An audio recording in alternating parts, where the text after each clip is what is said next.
perfettamente nella canna, come potete vedere.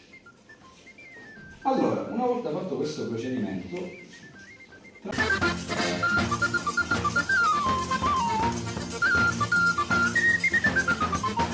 il dolce, il pollice dietro, perché questa a differenza del flauto dolce, cioè ci sono due fori, quindi mettiamo fuori, bravissimo.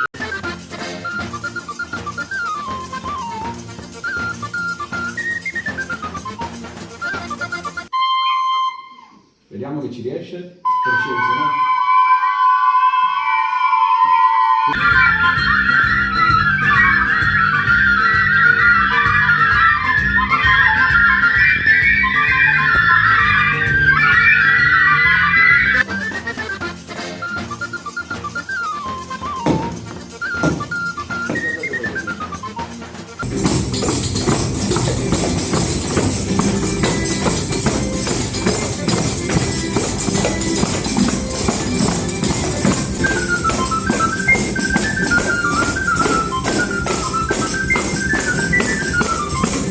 Questo ha un suono e questo è il suono che viene da questa vibrazione di questa linguetta.